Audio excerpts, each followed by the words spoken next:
My YouTube channel was mentioned on the actual Wikipedia page of Jarl Haesteinn. I was notified to this about a month ago that someone had added that his popularity in Crusader Kings 3 was mainly due to the many videos where I play as him.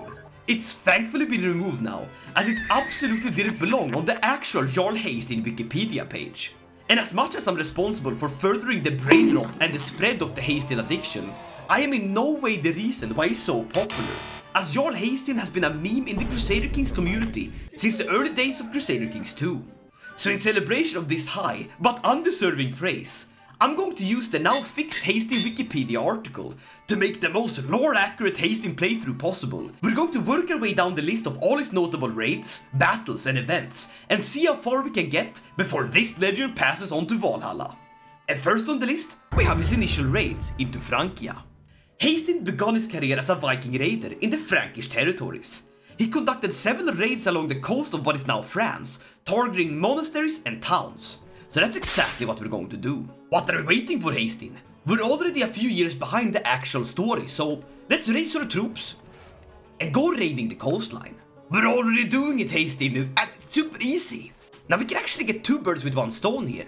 If by raiding the coastline, we can then trigger King Charles' forces, the Franks, to come and attack us somewhere around Angers in Anjou. But so far, this whole raiding business is going absolutely great. I've raided all the way up to the lands of the Dutch, so I think I'm gonna return down. The raids are going absolutely splendidly, and we've already made it to Paris, which is actually something we're supposed to do a bit later, but hey, we can get ahead of ourselves a little bit.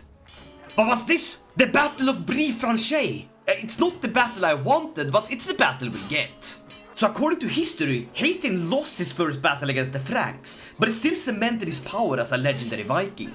But it seems for this one, Haesteinn is learning from history, and is absolutely smacking the hell out of the Franks. You know what? I'll consider that taken off the list.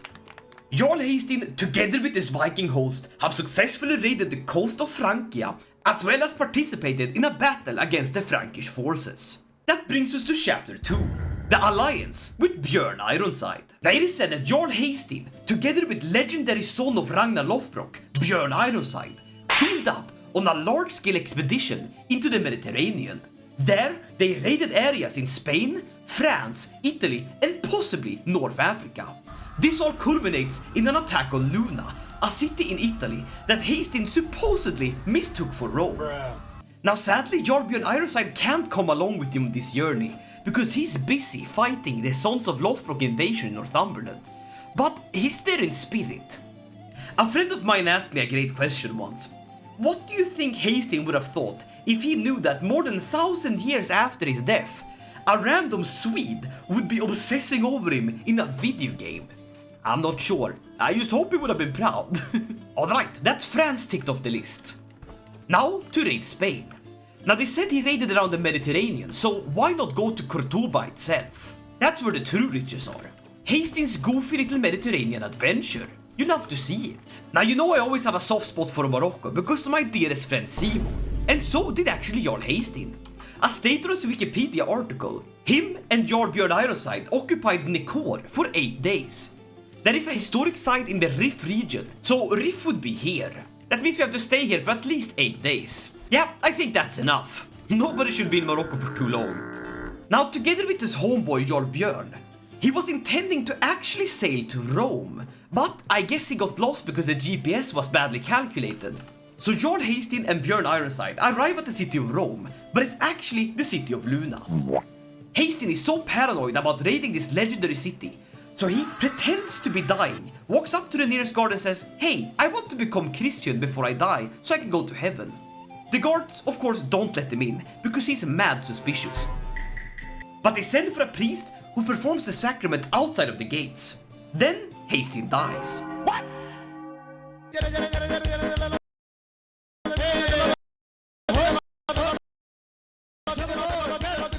And the following day, the city of Luna allows his body and 50 of his men, clad in robes, to enter for his burial. Once inside and at the funeral, Haesteinn kicks open the lid, jumps out of the coffin, and decapitates the nearest priest. And then has his men, who are actually hiding swords under the robes, sack the city. Completely insane, completely legendary, most likely did not happen. That completes the second arc of the Haesteinn saga. Chapter 3 is the return to the Atlantic. After his Mediterranean adventures with Burj Ironside, Haesteinn returns to the Atlantic to conduct raids on the British Isles, focusing mainly on England and Ireland. He also establishes a bunch of fortified bases, such as the one at Benfleet in Essex, which serves as the stronghold for launching further raids. To me, this means that we have to do a Varangian adventure to Essex to conquer it and leave France behind.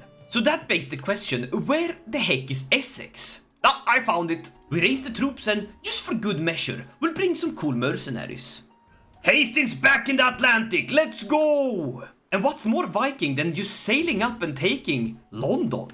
We're going up the Thames River, and we're laying siege to London. Yeah, Alfred, not so great now, are you? Then we can have a big old battle against Ethelred Ethelson himself. Wait, you're not Alfred the Great? There he is! Our many mercenaries completely cramp down his armies. And once more, a glorious fight at Hereford, where Jarl Haesteinn gets to fight Earl Alfred. And just like that, the war is won. And it was here in Essex where he built himself a fortification, so let's build up the area and get a retinue of mighty Varangian veterans. And from this holding, it said that he launched raids on England and Ireland, so that's exactly what we're going to do. Raiding all the way up to Kettering, where we're fighting against the Mercians. Let's pop over to Ireland, see if we can get some Galway girls. It seems mostly raided, but Connacht here, the absolutely massive blob. That seems raidable. Don't mind me, just skimming some gold off the top here.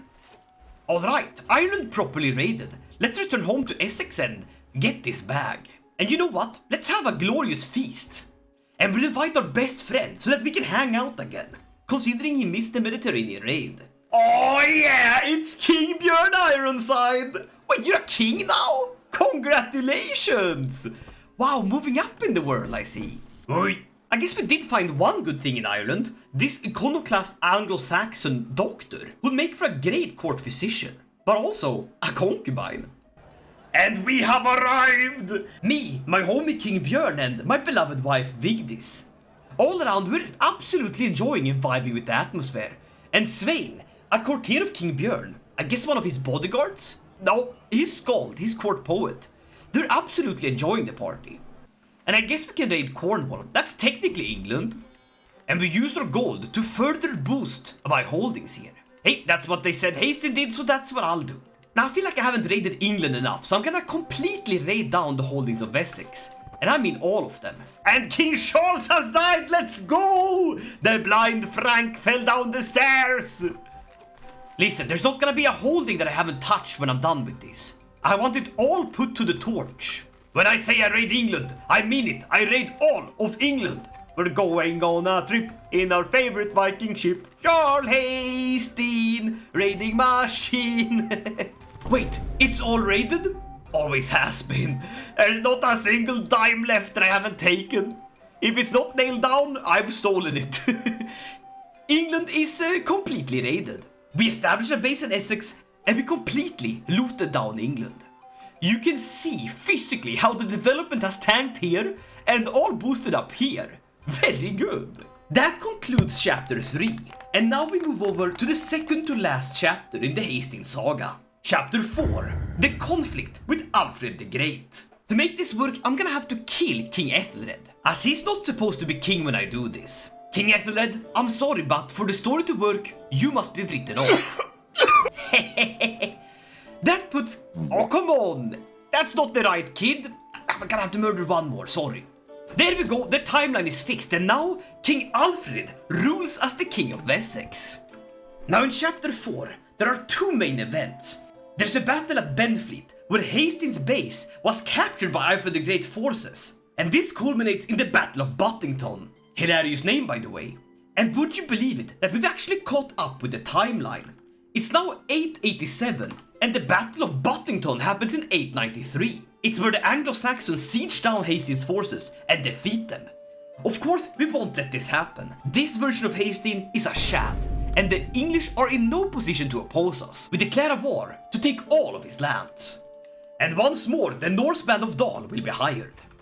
Ah, he's doing it! He's doing it! He's sieging down the... This is just like it happened in real life. Except I killed him. That didn't happen in real life. Haesteinn lost. But since I've already softened up all of these targets, I can easily just raid down their holdings. And at the Battle of Berkshire, he was promptly defeated.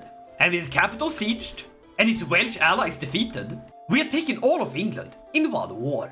And as the final part of the 4th chapter, conflict with Alfred the Great, now we could actually form the Danelaw here, but I don't think Haesteinn is much for negotiating. He's a raider after all, and this is just temporary. If anything, he would want to set up his sons for success. So Hjalmar gains Wessex, and Kolbeinn gets Kent.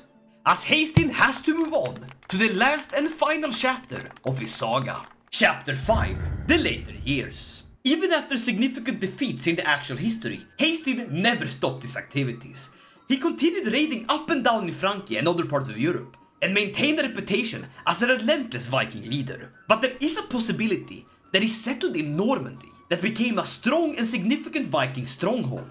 So, to finish up this wonderful journey, that's exactly what we're going to do. Essex was a temporary base. We must return to the Varangian heartland in a glorious Varangian adventure for Neustria, as we raise our armies and sail down to once more lay siege to Paris. Burn it down, boys! Burn it down! A glorious battle in Rouen. It's all the Flemish forces against me. And it's a brutal battle. Hard and hard fought. But we will win.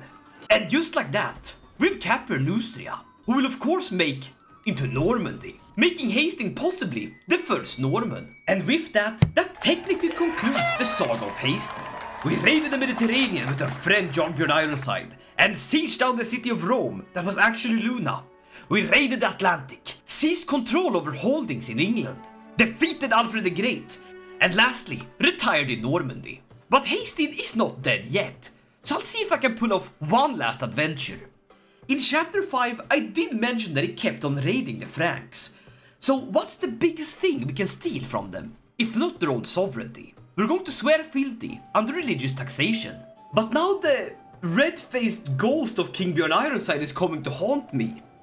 And he forces me to go on a pilgrimage. I guess I'll go to Uppland because that's where the ghost haunting me is coming from. Damn it, Björn, you're scaring me. Why are you haunting? Nah, now Ragnar died. And my wife too. No, it's all falling apart.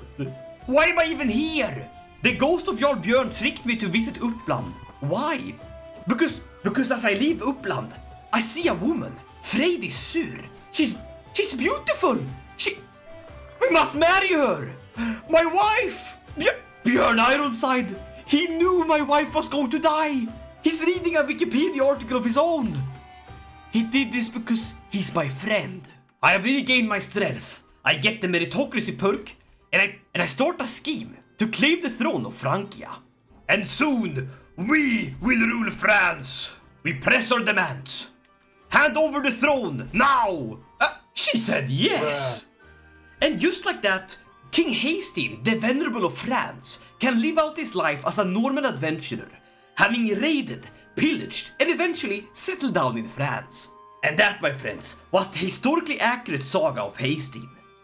Now please do not go to the Wikipedia page and edit it again, adding me into it. Please respect my wishes and Haesteinn's. But if you enjoyed this video, make sure to leave a like and consider subscribing. And I'll see you guys in the next one. Until then, stay Haesteinn, my dudes. Yeet!